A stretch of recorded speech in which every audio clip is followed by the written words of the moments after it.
God, I've been writing letters to my. So, funnily, I have inner children. I don't have an inner. So I have two of them, each of both gender, Okay. each of each gender, one of each gender. And it's just in. There's so much, Marshall. I feel like as grown-ups, we can still fake our way into choosing happiness.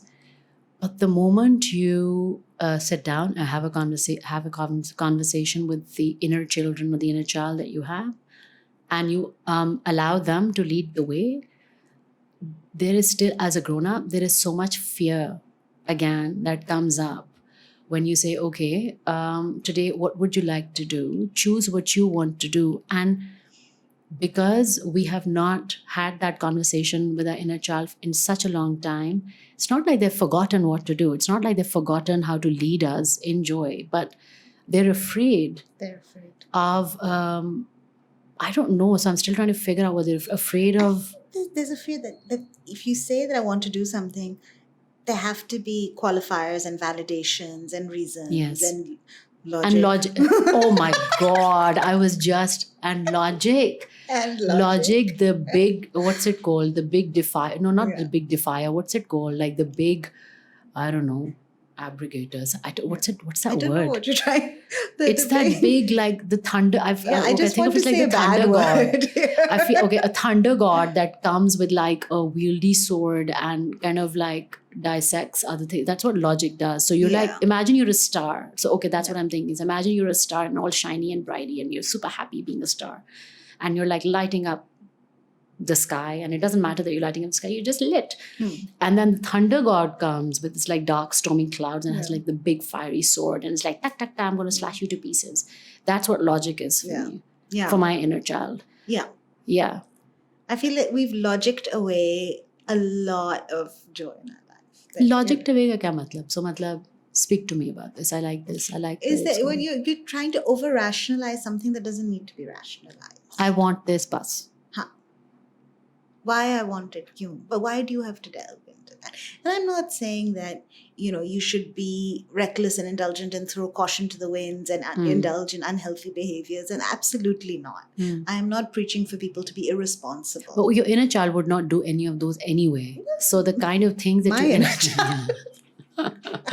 the kind of things that your inner child would choose. Being safe and responsible and cautious is important.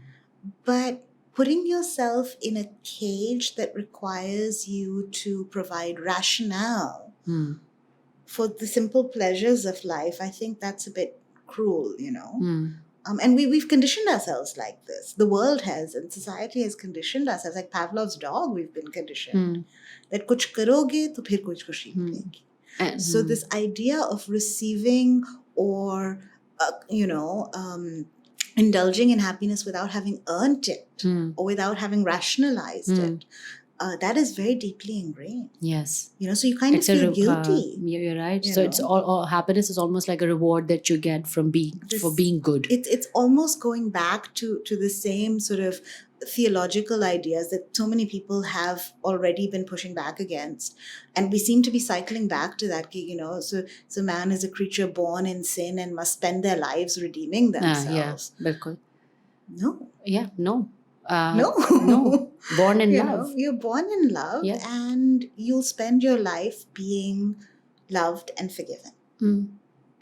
I really also, I think the other part of growing up, especially in this world, what it's taught us is how happiness is equal to the big things. So we would trudge through 3 months of our lives to be able to earn that vacation for 7 days, which is equal to happiness for us. And then coming back and spending something big on something, like what's it called? Retail therapy. That is happiness for us. And at least for me, because I've been a shopaholic, I've had retail therapy. I shouldn't even call it retail therapy, retail addiction. I've used it to fill wide gaping holes. And I've done that recklessly, irresponsibly. I've run up credit card bills that my father has had to step in and pay. I've compromised on and thrown caution to the wind on fixed bills to be able to get that one bag that I really wanted. So I think what's also important is two things actually. One is when that want, or to identify where that want is coming from. Is that want coming from a place of need, from a place of lack, that you feel something is missing and you need to fill it, or you feel good, you feel you feel rooted, you feel like you're okay in this moment, and now I'd like to do that. And when you make the choice from that rooted place, you'd find out that it's actually not going to be reckless or irresponsible at all anyway. Yeah. Because it's going to be something that's truly going to be it's inviting, it's exciting, it's a little wondrous, very much what, like, for example, a child does not have destructive behaviors. They would only exhibit it if they're looking for attention. A child's natural inclinations, if you're going to plug back into an inner child conversation, natural inclination is to create, is to discover, is to go out on adventures, whatever they may look like for that child. It's not to destroy. And I loved, it's a little off track, but I love what one of these motivational speakers or a healer, like worker, I'm not sure, but she was saying how, the revolution with guns is over, because the only joy that we will ever get is from the joy of creation, not from the joy of destruction. So when you allow your inner child to step forth with some confidence, with some bravery, the inner child, if it's the real inner child, will be stepping forth to create something. And how do we, for me, it was how do we empower that act? It's not, again, in big ways, but in the little things. So in the little things, I remember, and unfortunately, adversity does have this power to bring out the inner children, or the hope in us anyway, right? But those are big teachable moments as well. So when we were in Malaysia and we were in lockdown for 6 weeks, and it was a very, very strict lockdown. And I've grown up on fantasy literature, right? On the faraway trees, etc. And elves and gnomes and fairies have been very much a part of my everyday world. But I'd forgotten about very many of them for a long time. So when lockdown happened, the only thing we could do was a walk, and there were no big experiences to be had. There were no aquariums to go to, no water parks, nothing. Sab kuch band tha. There was only one walk that we could have within the condo area. So us walk mein, there was a letterbox, a red letterbox that ended up transforming, because it was the same place we had to go to. Koi nayi cheez nahi aani thi. So that red letterbox became a home of a shy elf who was too shy to come out and make friends. So every time we would knock, my daughter and I was like, no, come on, elf, come on, elf. But I was like, no, I'm too shy to make friends. So what are you doing, elf? Oh, so every day the elf would tell us what he or she is doing inside the letterbox. It would never come out. And then a patch of trees became this, wondrous magical forest that you could get lost in, and you'd have pretty bird songs kind of bringing you your way back home. So in adversity, we have the power to do that naturally. For me, it's more difficult, and it is translating it back into everyday life. So as you said, so Act 1 would be, I forgot what the Act 1 was. Creating a small space for yourself, which is only yours. Act 2 would be create indulgent experiences. Indulge your joy. Indulge your joy. And then so in my everyday life, funnily enough, what's helped me, bata. I was just thinking Act 3 might be to stop asking for permission. Beautiful. Speak more, please. That just, I want to is enough. You don't need any other further. Stop looking for justification, or stop asking for permission, or something along those lines. Yes. So it doesn't matter the why of it doesn't matter. The want of it is enough. Yeah. No, I will say that there is it is a double-edged sword, and I'm discovering that very, very poignantly these days.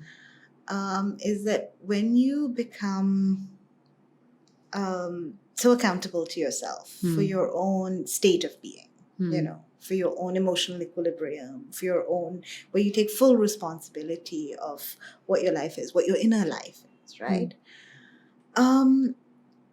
It does, training yourself again to receive giving from others.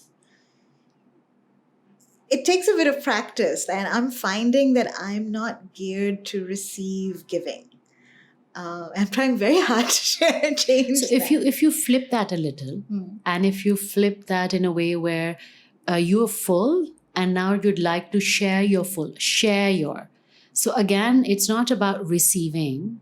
You'd like to share or you'd like to open your, imagine that you have just moved into a new space and you've set it up really nicely.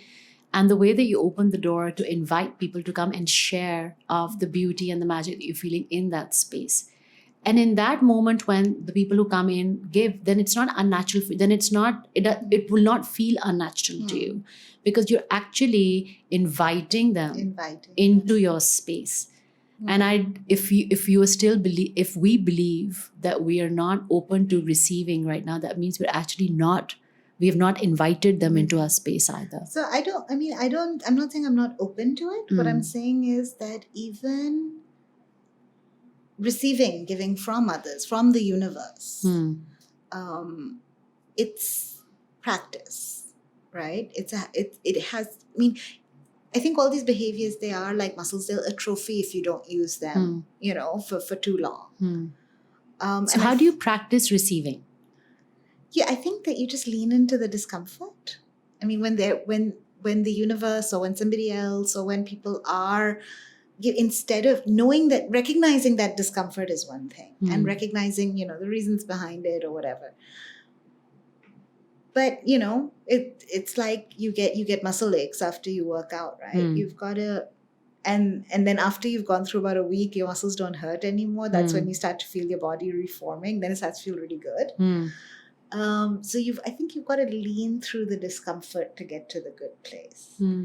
But it actually took me by surprise. I didn't think it would be as uncomfortable for me as it's been.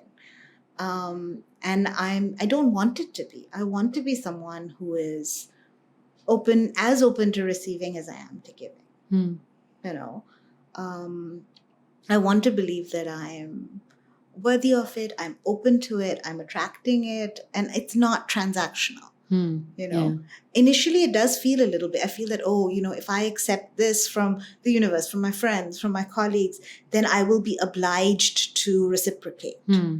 So just training yourself to receive freely it's also practice, and it's something that I have been a little bit out of practice. And for me, exactly on that, because again, very uncomfortable with receiving. I'm more comfortable giving also. But what does help, at least for me, is every time that I do receive something, I tell myself, okay, this is not an exception. This is the norm. And what I've been leading prior to that, the life I believed, was the exception. This is not the exception. I am, and I believe the more we step into our sense of worthiness, the easier it is to be able to accept the fact this is not an exception. And then for me, the other thought that also runs in parallel is, अच्छा मुझे अभी ये मिला तो अब मुझसे लिया क्या जाएगा? So there's an imaginary weighing scale. लेने का देने क्या पड़ेगा? हाँ. And there's an imaginary weighing scale that I have in my life, which I'm just very recently discovering, that I feel like for everything that I've given, I'll have to give so that the scales are balanced, which is so unfortunate, because again, it's such a worldly way of looking at happiness. There are no scales. If there were scales, it'd be so abnormally tilted to one side with the beauty that we have and we have access to, that the scale would just cease to exist, because there's no point of the scale existing anyway, because it's so abnormally tilted. Like there's just no point. So that happens, I think, more and more when we step into our worthiness, which is a difficult place. And so for choosing happiness, the other thing that works for me is like I don't know, it just really works for me. I want to look the part as well. And it's very, very important to me. So And if I were to, and now I love going down my news feed, my Insta feed, and sometimes my gallery also on my phone, because just from the way that I am choosing to dress up and the way that I'm accessorizing, I can see the different parts of me and how comfortable I've been in that particular role that I'd been playing. And what I have seen is that the more distant I was from my own real self that believed that I was worthy of receiving love, the less, and it's only very personal to me, and it doesn't apply to anybody else, the less I accessorized. No, that's true. The less I accessorized. So there was an entire big chunk, like 10, 12 years of my life, where I would just wear lip gloss. And again, this is not about makeup, it's just very deeply personal to me, right? Just wear lip gloss, wear like studs, tailored shirts, as crisp, and like straight pants, no creases, and boots, shoes, and I was done. Or kusas, shalwas, kurtas, lip gloss, studs, done. And so the more and then I go back up to the past year, actually, it's just been such a drastic shift. And now, if I were to compare my last year to who I was when I was 16 years of age, which are albums that my mother has, it's very similar. It's very similar, because I used to be all like a beads and my earrings and my rings, and like mujhe jitni cheezein pehna do, like I was like a dumb, just put it on. I want to cling and like clang my way through life. Like I was like, yeah, I was like a walking orchestra. Though I enjoyed that, and I think what I have used unapologetically over the past year is every morning, especially in mornings when I don't feel like myself, and or what Winnie the Pooh says, difficult days. So in those difficult days, I try to, at least for the person that I'm looking at in the mirror, try to bring myself closest that I can, which is I dress the part. So at 4 might be, if it works for you, at least if it works for me, is fake it till you make it.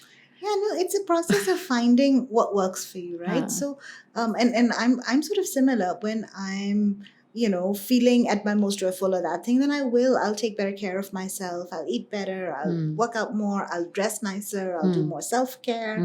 But then it's also, so it's a manifestation of how you're feeling, but it's also a really, really good tool to help you sort of nurture yourself.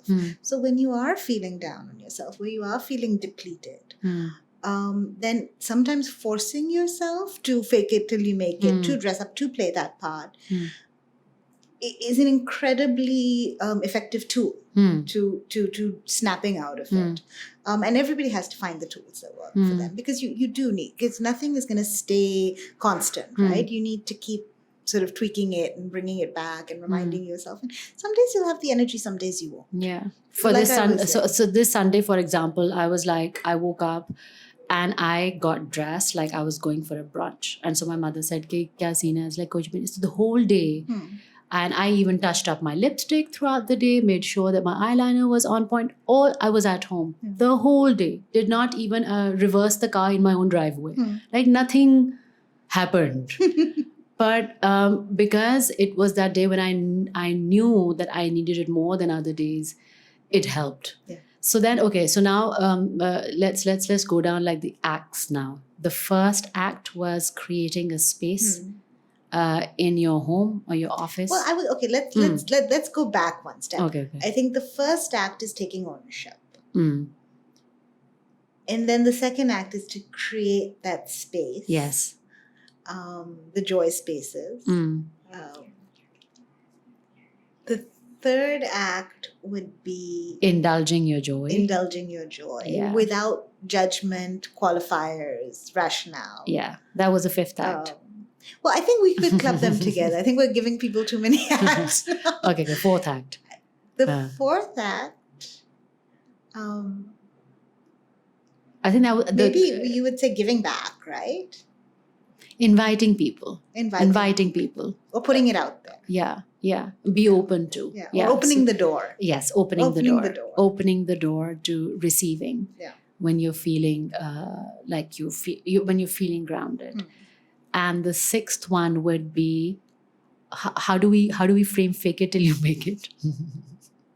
I don't think it I needs to don't be think framed. it needs to be reframed. Yeah. I Fake don't it till you make fake it, it till you because make it is practice. The reason why it's practice. important, it is practice. So it is a habit that you'll have to, at the very least, 21 days, and then become stronger and stronger and stronger. Yeah. So it is a practice happiness muscle Yeah. that you flex. Yeah, but I would give all of these the caveat that it's okay not to feel up to it. Yes. It's okay to be tired for a minute. Mm. It's okay to feel your feelings. Yep. You know, like acknowledging that happiness is your choice and within your gift to embrace or not embrace is one thing. But it shouldn't become mandatory that why am I not making the choice to be happy? Sometimes you just need a minute. Which is fine. Take the minute. Can we take that minute many times? Take it as much as you Yes. want. That minute can last a year. But do know that if that when that minute is to end, when you're ready for it to end, it will be no one else that will end it for you. I think that's might the be caveat, that you feel your feelings. Yeah. But when you're ready to get on the happiness train, nobody else is going to buy your ticket. It has to be you. Because otherwise it's not sustainable. So I'm still trying to find like a positive, what was the thing? Uplifting BS. Some uplifting BS to close this episode with. To close this on? Oh wait, I'm sure I can. Please come up with some something. uplifting BS. For me, okay, so let's do our versions here of. Is, Okay, you so go. Here is my take on this whole thing.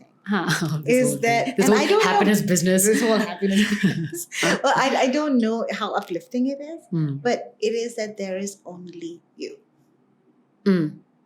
Okay, that's a little dark. No. No, it's super kind of liberating, right?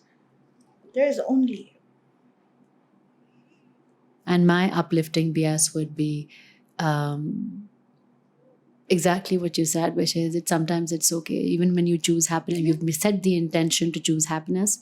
Sometimes it's okay to not choose it, but know that you have the choice. Yeah, to know that you have the choice. Know that you have the choice. So thank you. Thank you for having me. This was fun. Thank you for being here. Okay. And finish.